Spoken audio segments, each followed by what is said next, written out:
Cock and ball torture from Wikipedia, the free encyclopedia at en.wikipedia.org. Cock and ball torture, CBT, is a sexual activity involving application of pain or constriction to the male genitals. This may involve directly painful activities such as wax play, genital spanking, squeezing, ball busting, genital flogging, urethral play, tickle torture, erotic electrostimulation, or even kicking.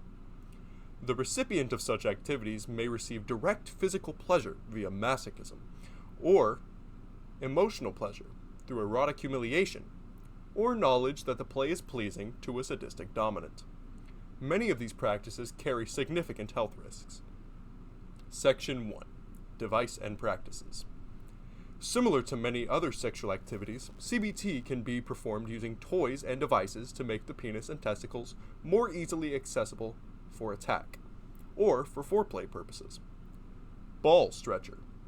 A ball stretcher is a sex toy that is used to elongate the scrotum and provide a feeling of weight, pulling the testicles away from the body. This can be particularly enjoyable for the wearer, as it can make an orgasm more intense, as testicles are prevented from moving up. Intended to make one's testicles permanently hang much lower than before, if used regularly for extended periods of time, this sex toy can be potentially harmful to the genitals, as the circulation of blood can easily cut off if over-tightened. While leather stretchers are most common, other models consist of an assortment of steel rings that fasten with screws, causing additional but only mild uncomfortable weight to the wearer's testicles. The length of the stretcher may vary from 2.5 to 10 centimeters, about 1 to 4 inches. A more dangerous type of ball stretcher can be homemade simply by wrapping rope or string around one's scrotum until it is eventually stretched to the desired length. Ball crusher. A ball crusher is a device made from either metal or often clear acrylic that squeezes the testicles slowly by turning a nut or screw. How tight it is clamped depends on the pain tolerance of the person it is used on. A ball crusher is often combined with bondage, either with a partner or by oneself. Parachute. A parachute is a small collar, usually made from leather, which fastens around the scrotum, and from which weights can be hung. It is conical in shape, with 3 or 4 short chains hanging beneath, to which weights can be attached. Used as part of cock and ball torture within a BDSM relationship, the parachute provides a constant drag and a squeezing effect on the testicles. Moderate weights of 3 to 5 kilograms can be suspended, especially during bondage, though occasionally much heavier weights are used. The smaller weights can be used when the participant wearing it is free to move. The swinging effect of the weight can restrict sudden movements, as well as providing a visual stimulus for the dominant partner. Humbler. A humbler is a BDSM physical restraint device used to restrict the movement of a submissive participant in a BDSM scene. The humbler consists of a testicle cuff device that clamps around the base of the scrotum, mounted in the center of a bar that passes behind the thighs at the base of the buttocks.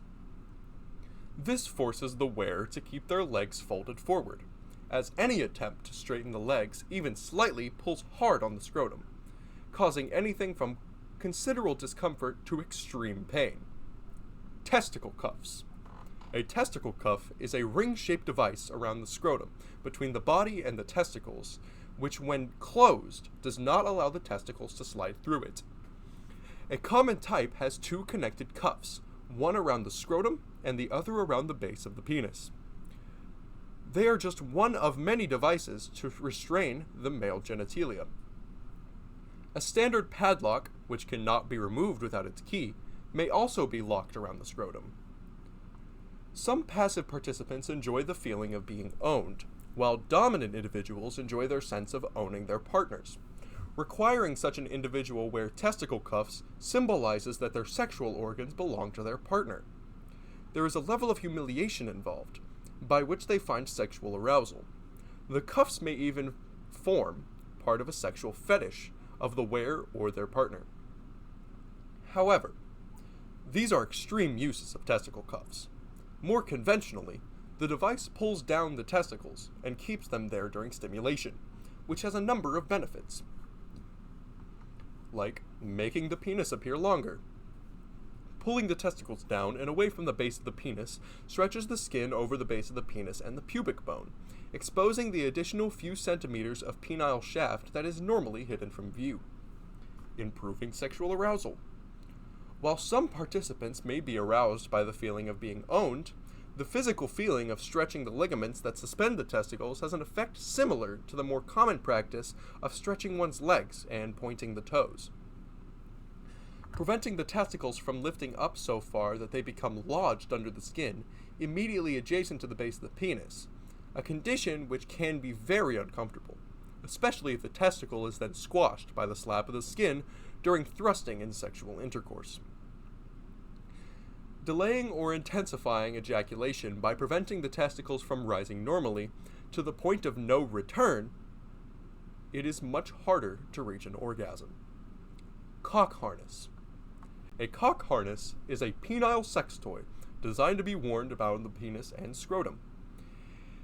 Its function is similar to that of a cock ring. These devices are often associated with BDSM activities. The Gates of Hell is a male chastity device made up of multiple cock rings that can be used for CBT. Callie's Teeth is a metal bracelet with interior spikes that closes around the penis and can be used for preventing or punishing erections. Ball busting. Ball busting is the practice of kicking or kneeing participants in the testicles. It carries several medical risks, including the danger of testicular rupture from blunt trauma. CBT in Japan. Tamakeri, lit ball kicking, is a sexual fetish and subgenre of BDSM, within which a man's testicles are abused. The genre is also referred to as ball busting, or BB for short. Tamakeri is the Japanese term, but it is used by many non-Japanese people to describe media where Asian people, mainly women, are participating in it. The dynamics of tamakeri consist of a masochist having their testicles hurt by a sadist. The fetish is popular among heterosexual and homosexual men and women. Denkyanma, lit electrical massage, is a popular Japanese prank played between two people where one person puts their foot onto the genital area of the other and shakes it in a vibrating motion. Often, this is done by grabbing the other person's feet, raising them, and then placing one's own foot onto their crotch and vibrating it. This is often done between school-aged boys as a prank similar to concho, and could be seen by a Western audience as a type of bullying. In 2006, Frito-Lay released a special Taitsukun-themed edition of Dorito chips that referenced Dankianma. Section 2. Safety. Loss of blood flow is one of the greatest risks in cock and ball torture, and may cause irreversible damage. Bleeding is an indicator of unsafe behavior. Because numbness may result from circulation problems in the affected member, the level of pain is not an indicator of a problem, and signs of danger include numbness or loss of color and edemas. Bondage, in which the testicles are tied to another object, is especially dangerous, increasing the risk of damaging the testicles through excessive tension or pulling. The most serious injuries are testicular rupture, testicular torsion, and testicular avulsion, which are medical emergencies that require urgent medical attention.